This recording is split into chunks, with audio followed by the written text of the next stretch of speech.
So I moved into my parents' basement, started interviewing for jobs, and got a job at a real estate firm in Salt Lake called Newmark Grubb Knight Frank, commercial real estate firm. Just happened to end up on a team that served the largest landholder in the United States. You guys know them as the Mormon Church, the LDS Church. Dang, okay? yeah. So we're doing their real estate deals all over the world. So that's 2012. 2 years in, the guys who hired me left for a competitor, and I was one of the more senior guys on the team, and I became the director of this team, like kind of the leader, right? Shoot, yeah.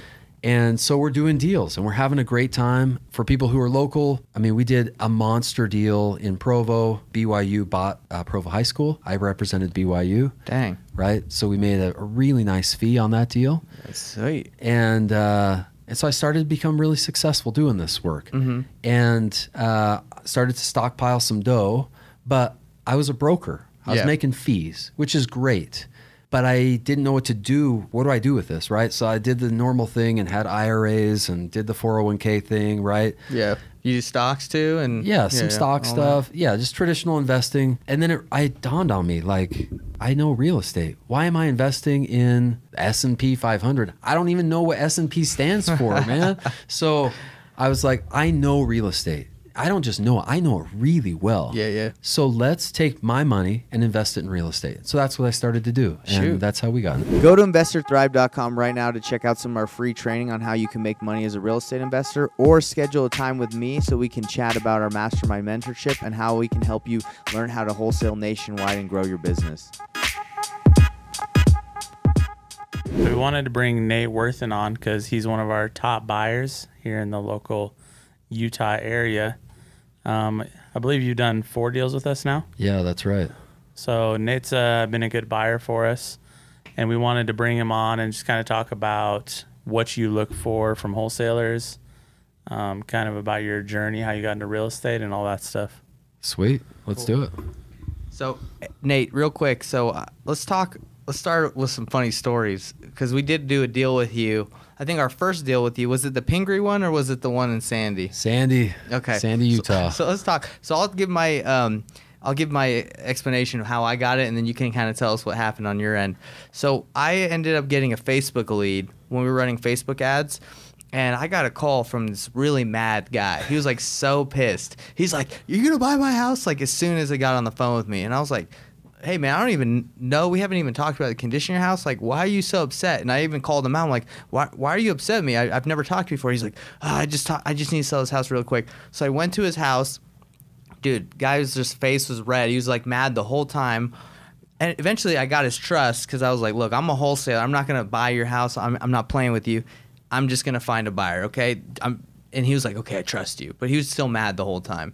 Anyway, I ended up getting him under contract, and that's the first deal we sold to you, right? Yeah. How much did you make on that deal? Dude, it was like $1,000. It was that was rough. It was rough. It was rough, but yeah, no. I thought we were gonna make more, to be honest, but it was not that big of a spread for either of us, right? No. Yeah. No. But what's interesting about that deal, which I think is cool, you guys set the deal up pretty well. So I had to close, and he was going to stay in the property for 2 months, and you negotiated an escrow holdback of $2,500, right? That's right. So we close, he gets his dough, $2,500 in the bank, and I wait till he moves out. Yeah. But the day he's supposed to move out, he's in jail. Oh, yeah. The guy's been arrested.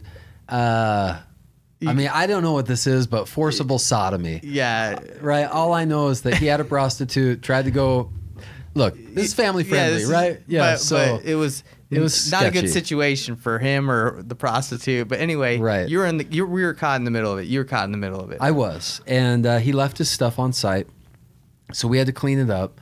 And we said, "Dude, you weren't out on that day, so we get your $2,500. Right. Also, your house is positive for meth. So no that was way. a problem. Yeah. He was doing meth too?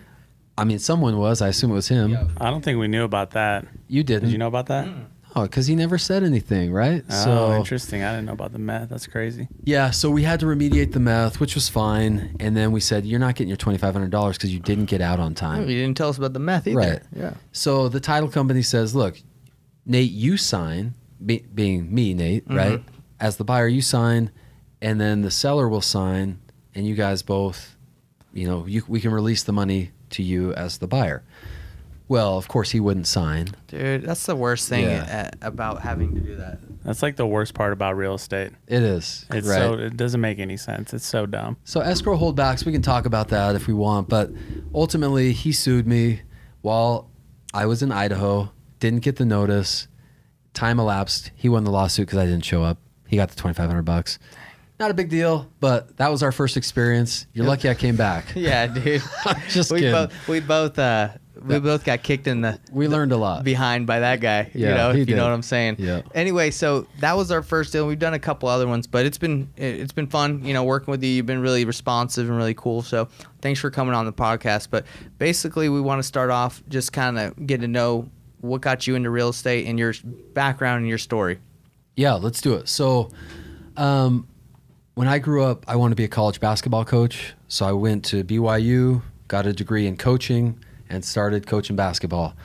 Shout out Columbia College, South Carolina, home of the Fighting Koalas. Okay, yeah.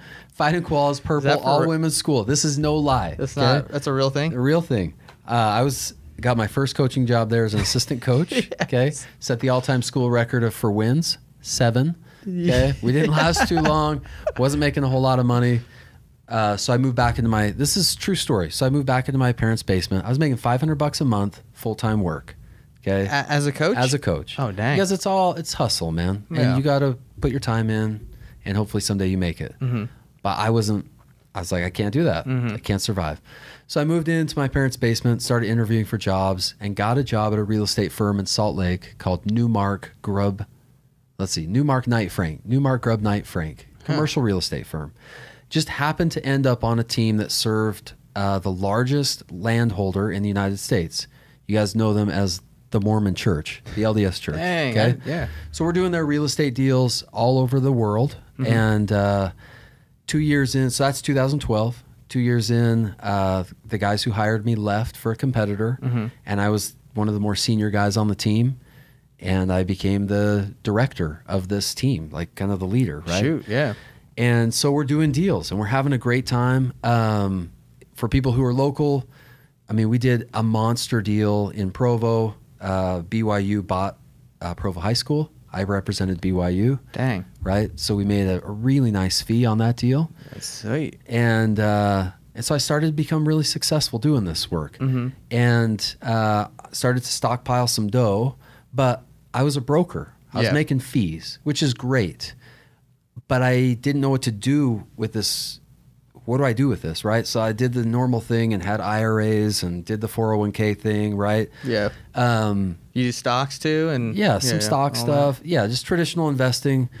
And then it dawned on me, like, I know real estate. Why am I investing in the S&P 500? I don't even know what S&P stands for, man. So I was like, I know real estate. I don't just know it, I know it really well. Yeah. So let's take my money and invest it in real estate. So that's what I started to do. And that's how we got introduced. That's awesome, man.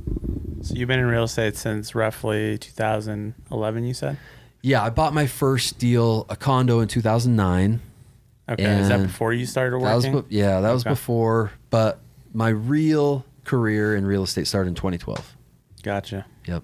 Cool. So you realize, why do I invest in other stuff when I know real estate? Exactly. You're already the master of real estate. Yes. In fact, I eventually got my degree at the University of Utah, master's degree in real estate. So when you say the master, I literally am the master of real estate development. That's awesome. I love that. Yeah. That's tight. Yeah. Thank you. So let's talk a little bit about kind of the deals you've done over the years. Like, what's kind of your strategy? I guess, like, what's the strategy you typically look for in deals? Yeah, so let's be clear. Like most cash buyers, I have a full-time job. For me, it just happens to be real estate brokerage. But cash buyers could be accountants, doctors, dentists, whatever, right? So my flipping business or my investing business is my quote-unquote side hustle. Right. Right? So I buy one deal a month. Sometimes it's 2 deals in 1 month and no deals the next, but on average, a deal a month. And most of the deals I buy are single family, and they are right around $300,000 or less is kind of my sweet spot.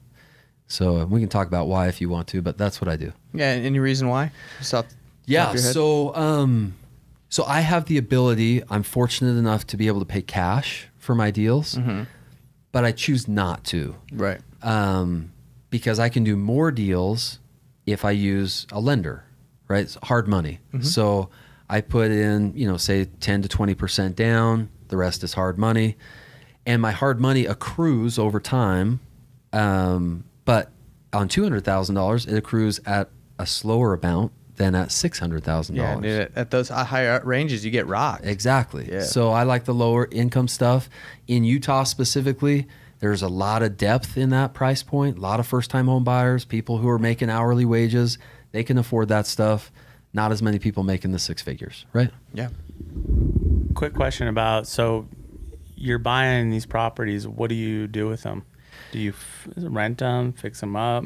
Yeah. What's kind of your focus? So every property is a little different. But remember, I got this full-time job. So for me, not every buyer is in my situation. But for me, I don't want to swing a hammer. I don't want to tear out carpet. That's not I don't have time for that really. Yeah. I'm not above it. I just don't have time for it. So what I like to do is wholesale, right? I buy the deal from you and then I immediately put it on the market. Maybe I got to do some stuff. I got to fix some windows. I got to mow the grass. I can do that. Then I go to market and I may not get a premium dollar, but I don't care as long as I can make a spread. Yeah, because you didn't have to go in and put a ton of money into the rehab. Exactly. So in short, my goal is to buy it, make it FHA. So that's a loan program. Make it FHA ready so I can appeal to the widest number of buyers, and then I sell it. Now get this. I always offer, and look, we're talking to wholesalers, but this is interesting. I always offer lease options and seller finance. And so if I find a seller finance buyer, typically they're willing to pay more, and I can get interest on my money. So I'll pay the hard money lender off, and I'll roll with the deal for 2 or 3 years until the buyer closes. That's a good idea, yeah. So for me, that works. It's passive. Do you have a certain amount that you require down when going with the lease option or seller finance? I have a high risk tolerance, so no, I don't have a big threshold. Maybe 10%. I want some skin in the game, but I don't have a lot. Dang, I like it. I like it a lot. So what's the end goal? Just to do, build up, use your money while it's sitting there, or do you have a certain amount of properties you want to do? Like, what's the end goal in real estate? Yeah, at first I just wanted to make as much money as I could. Now I look at my life and I say, where do I feel anxiety? And for me, it's the first of the month when I have to pay the mortgage, right? I know I can pay it. Like I look at my bank account, I got that money. Yeah. But it's still, I don't know how you feel. It's not fun. Yeah. Right? Yeah. So goal number 1 is pay off our house. And we are at a net worth where we could probably pull that off now, but our money is tied up. So we got to liquidate all that. So in the next 24 months, we'd like to pay off our house. Cool. Then we get a HELOC and that money's still accessible to us, right? Then goal number 2 is how do we build as passive wealth as we can? So wholesale's nice, but seller finance for us is the path to victory. Okay. So finding seller finance deals where we make the best deals are when you find me a seller finance deal. So I'm seller financing it from the owner, from the seller, and then I turn and seller finance it to a buyer on a double wrap, right? Yeah. And I make a spread every month, and I do this amount of work. So how are you finding those seller finance deals? Just from wholesalers or from other ways? Let's say I do 12 deals a year, 1 a month. Probably 11 of those are wholesale deals, and then one's a sourced deal that I find myself. You find from someone? Yeah. Okay. What are you willing to pay a premium for those seller finance deals? How do you feel about those? So I don't know how other buyers are. That important to you? I won't pay a premium because ultimately what I want is the spread. So let me tell you about a deal I did in Enterprise, rural market in Utah. Bought a deal for $85,000, sold it for $119 on seller finance. The guy brought in, I think, $20K. So he's got some skin in the game. At the end of the deal, if he refis me out, right, I have a 5-year balloon. At the end of 5, I get the spread of 30. So I'm making interest. Then at the end I make 35K or whatever the difference between 119 minus 85, right? So that's really healthy. If I buy it wrong and I'm into it too steep on the front end, the back end isn't as pretty, right? Yeah. And you're making interest, so that's good for you for the 5 years. Right. Now, most buyers are saying, if I want interest, because I'm making 6%, that isn't super sexy, right? Mm-hmm. And if I can flip more deals and I can get, 15, 20%, I get 25K pops, those are awesome. But what I'm talking about is freedom. I don't want to do anything. I do zero and I get checks in the mail. Nice. If that makes sense. Well, real quick on my question for you on the FHA and just getting FHA ready. How do you know what is required on those properties to get them FHA ready? Do you have like a list that you're like, oh, I need to paint this because the paint is trash, or like how do you know that? Yeah, so I can send you a link to FHA guidelines. Essentially, it's pretty easy. No broken windows. You have to have decent floor coverings. So that means carpet, tile. You can't have bare subfloor, right? Can't have leaks. Can't have exposed wood on the outside. You got to have GFCI outlets, earthquake straps on the water heater. And if you check those boxes, you're in. Okay. That's basically the idea. That's sweet. And that's what we're doing with you on one in Roy right now. Exactly. The plumbing was trash, so we fixed it. We're partnering on it for everybody that doesn't know. And then you're getting in and getting it FHA ready. Exactly. And then we'll sell it. Let's get it. Let's do it. How many seller finance deals do you currently have? So do you have going? I have 4 currently. 4. Uh-huh. What does like the passive income look like for those right now? So every month. Now remember, I put all that cash out. So that's my cash locked up in the deal. Yeah. So you refinance out with your own money. Exactly. Or here's the real better strategy, okay? I buy it with hard money. I'm doing this in American Fork. So, which is we're in Salt Lake right now. That's 30 minutes south of us. I buy it with hard money, okay? I put it on a lease option. And the reason I put it on a lease option is because I need time to refinance. Yeah. So I refinance the deal with permanent financing, 30-year loan, okay, on an investment product. And then that lease option converts into seller finance when I'm ready. When you want it to, right? Exactly. So they want to move in, great. Move in, pay your rent. Your rent applies to the purchase price. Then as soon as I refinance the next day, we can do a seller finance deal, right? And now I'm only this much cash in instead of the whole thing. What's the point of converting it from a lease option to a seller finance? If I seller finance before I have my permanent financing, I can't refinance because I don't own it, right? They own it. Yeah. Okay. So when I go to the bank and say, hey, help me refinance. Why not just keep it as a lease option? You know what I mean? Yeah, I've done that in the past. It's not a bad idea. It's not bad. So there's no reason not to do that. I like it, man. How much of this did you learn in your master class in the University of Utah? Like all these strategies. Do you have a degree? Yeah, I do. How much did you learn? Not a lot. Same. Okay. Yeah. So did that help? I mean, it was interesting, right? I'm glad I did it, mostly because I met some important people in my life. You and I have a mutual friend. Yeah. If Matt Strong listens to this, hey, you're my boy, and I met you up at the U. We like Matt too. Yeah. That's what was valuable for me. That's kind of how I feel like our college. We met in college. Yeah, right. So here you are. Yeah. Worth the price of tuition. You think a master's degree would be a little more valuable? We just have bachelors, right? So even the master's degree you didn't find useful? I mean, here's my thought. It's okay to say no. It's not. Curious. I mean, look, Danny Wall, director of the MRED program. If you're listening to this, I love you. Your program's great. But I made $0 from you, bro. Come on. So here's the deal. Come on, it's a Danny. piece of paper on the wall, right? I mean, if you think about the guys who really made it big, right? The entrepreneurs, their degree didn't get them there, right? So that's the same for me. I don't attribute my success to my degree, but I am grateful that I did it. I learned. That's sweet. I met people that mattered. So you have a full-time job. Is it pretty demanding to do your full-time job and be I guess a side hustle investor? Yeah, it is. So real estate brokerage is what I do full-time. But I kind of prefer the investing side of it. So if it brings me joy, it's not so bad. Have you thought about scratching being a broker and just going full time into No. My nickname at work is Deal Daddy. So I'm a deal junkie. The more, like 12 deals a year is not enough for me. So if I'm a broker and I can do another 20, so I get 32, that starts to scratch the itch. Yeah. So I'm in as many as I can. Why not do wholesaling? You know, I like wholesaling, the idea, but as you guys know, it's time intensive, right?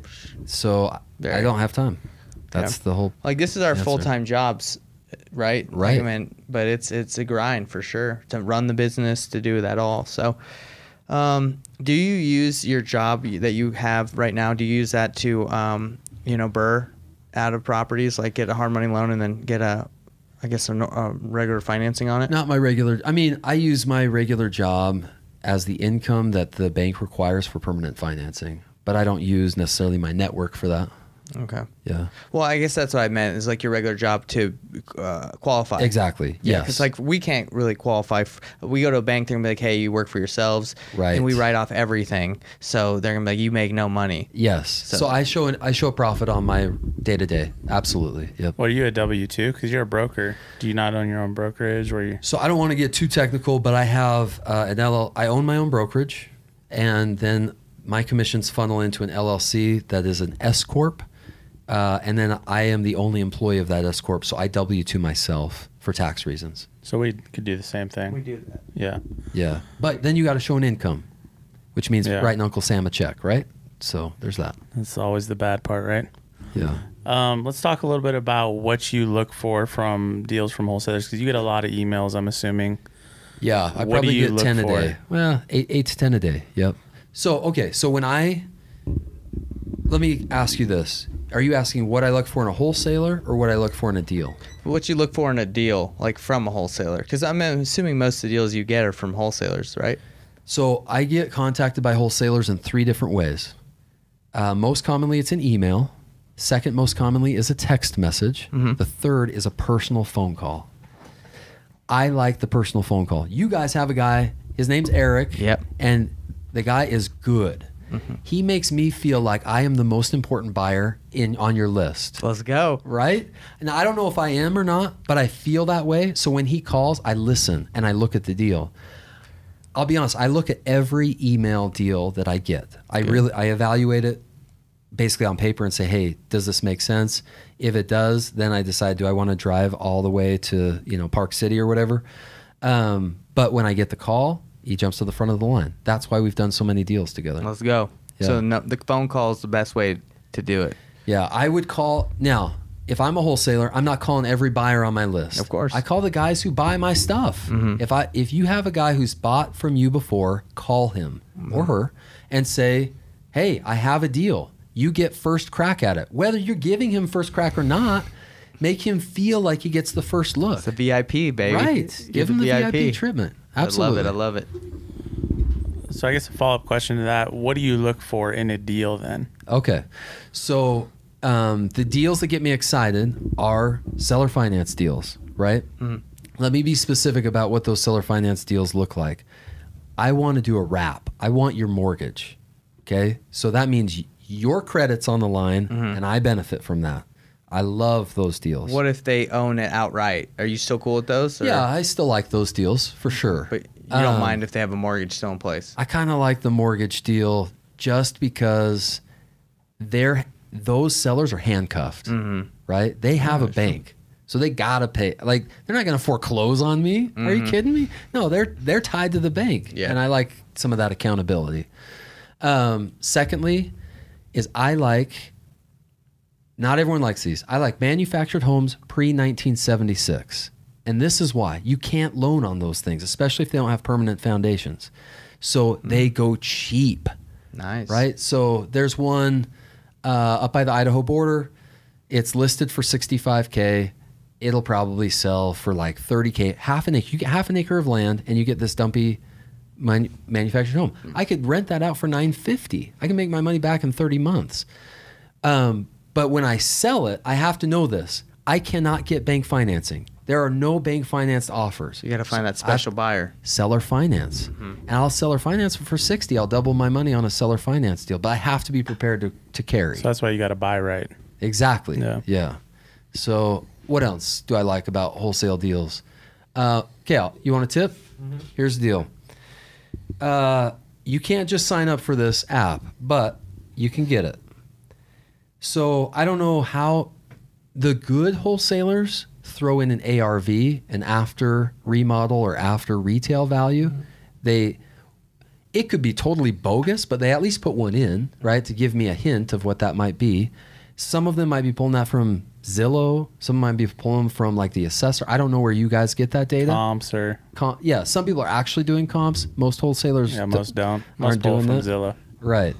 There is an app called Fluid Pro, Flueid space Pro. Okay, you have to have a preferred title company sign you up. You can't just go sign up. Okay.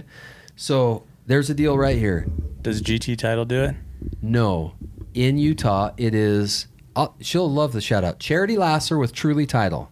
She's your girl. Shout out. Okay. Can we reach out to her? Absolutely. Will she hook us up with that? She will. She will absolutely hook you up. And You writing that she down? is Charity. How do you spell fluid? Oh, Flueid space Pro. You can download it now. You just can't log in. There you go. So look at this. So hit up Charity about it. True Title. Truly Title. Truly Title. Yep. And here's the trick. She'll give you 6 months access for free. If you close a deal with her, she'll give you 6 more months. As long as you close a deal at Truly Title, she'll keep re-upping your subscription for 6 months. Okay. So she gets business and you get access. So here's an address, 1792 East Skyview Drive. Okay. This is a wholesale deal that came through today, and it gives me an estimated value. I think these estimated values are better than any estimated values I've seen. Now, look, if I buy a deal, I'm running the comps. I'm not buying it on some internet app. Yeah. But when I look at your deal for the first time, if your deal is more expensive than this, I'm pressing delete. Yeah. You don't even get another second of my time.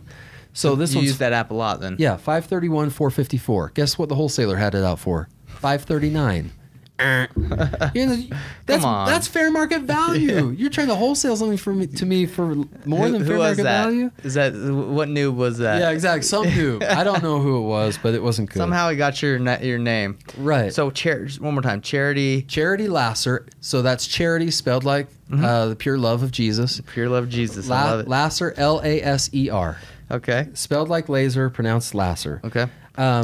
Look, Truly Title. and I wish I could show this to you. Like you can't see that on the screen, but let me. I got the name of, you know who owns this? Who does it? Carly Rodabaugh. Carly Rodabaugh, you're selling your property on wholesale. All right, Carly. It's not going to work. not gonna work. He's going to come back and cancel. She's owned it since November 15th, 2011. You know what? He's gonna have to go back and try and renegotiate because he probably got a bad deal on He it. does absolutely. Get this. She's got a mortgage. The original amount was $205,535. 2019, she put on a second mortgage. I can tell you what her mortgage balance is, assuming she's paid the minimum payments the whole time. Let's see here. So that app, $195K, yeah. So that app kind of sounds like one we use. It's called Propstream. Have you ever heard of Propstream? haven't heard of it. Yeah, similar thing. We'll have to show it to you and see what you think about it because Cool. it gives you everything. Right. So I don't know how comparative is that, but that's cool. How does that app pull the comps? Does it pull like based off actual closings? So Utah's a non-disclosure state, so they don't have comps. No one has Utah comps Yeah. unless you have MLS access. So no, they don't. In other states, they do have actual comps. Yeah, so that's kind of like Propstream. Okay, so similar. Yeah, And it's similar. nationwide. And it even throws up like the Zestimate is on here, so it's all loaded up. And all I'm using, this is free to me, right? It'd be free to you if Charity hooks you up. And the reason I like it is just for a snapshot. Like Yeah, quick Eric glance, calls right? me on the phone, says, I got a deal in South Jordan. I type in the address on the phone with him, and I say, oh. And sometimes it even has photos, right? And so I'm Oh, like that looking sounds- at the photos, and I'm like, okay, I like this deal. And I say, how much are you selling it for? And he says $539. I say, Eric, I'm Eric, not your you're buyer. crazy. I'm not your buyer on this one. And then but it's quick and easy. That's the point, right? We're either Yeah. going to spend time on it or we're not. Yeah. Well, cool.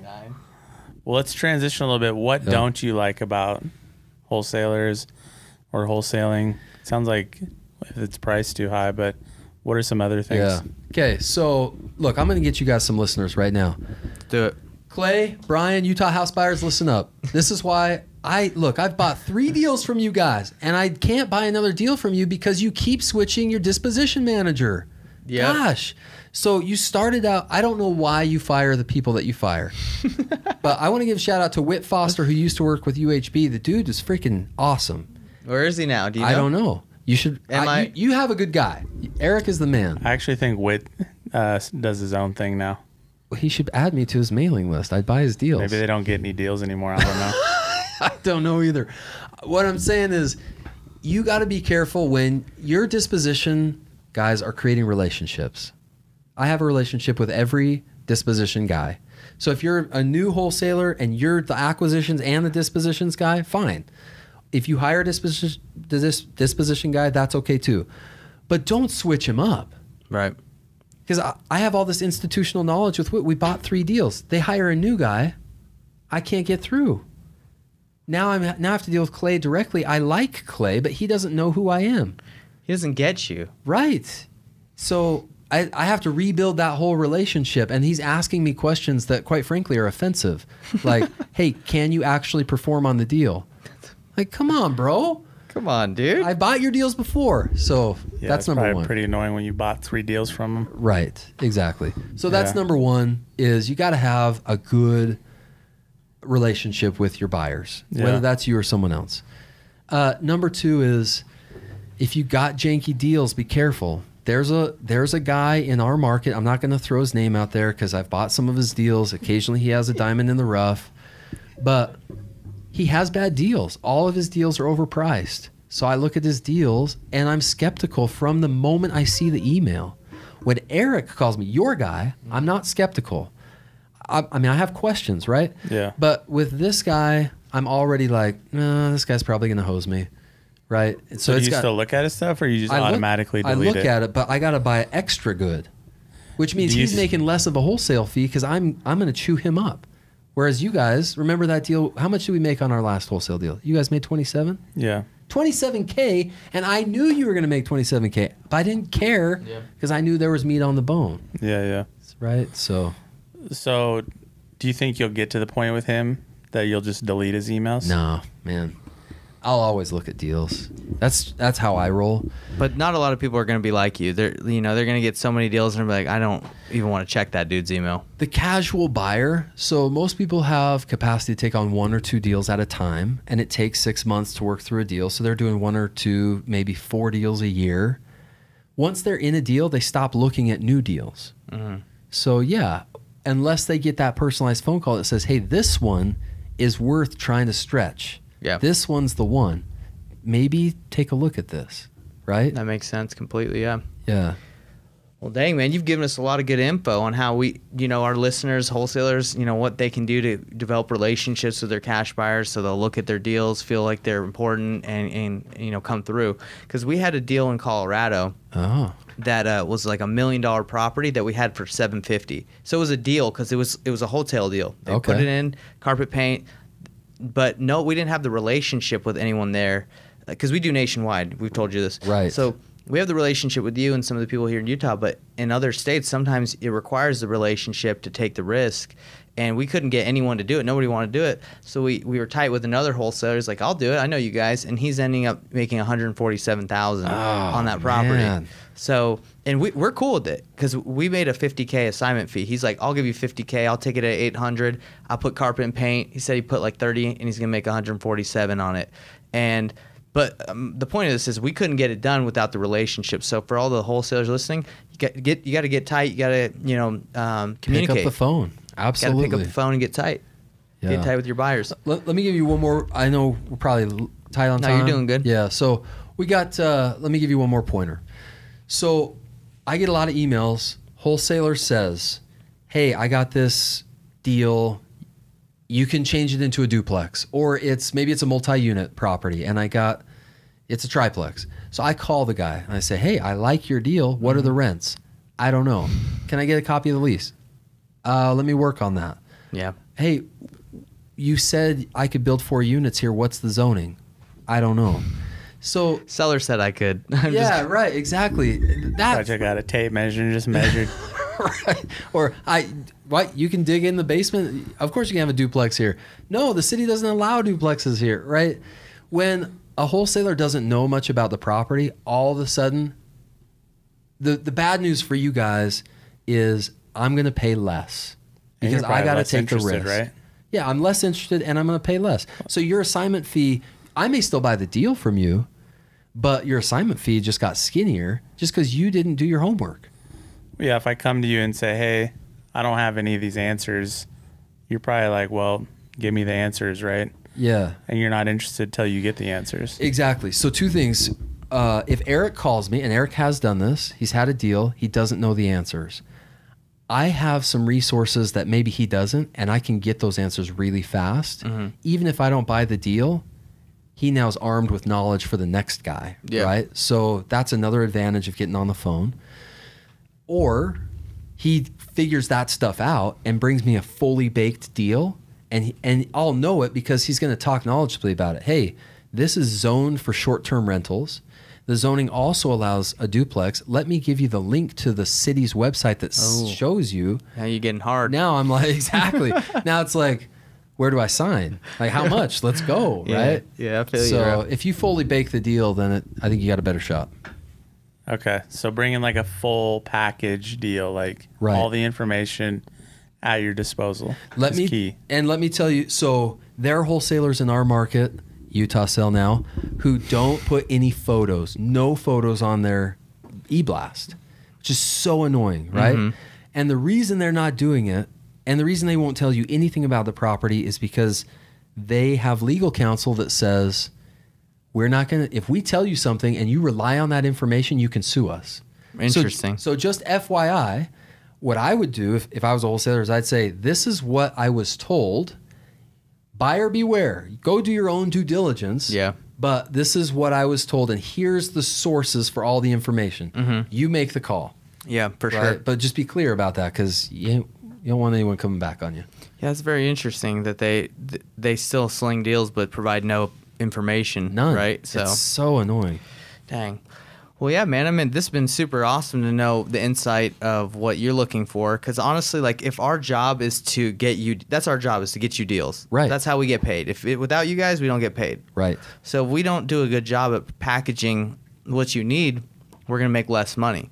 And I've had it happen a lot where, I don't even get those answers as the acquisition guy because I'm like, oh, it's not a big deal. But now you're saying this to me, I need to get that info more so we can make more money. Right.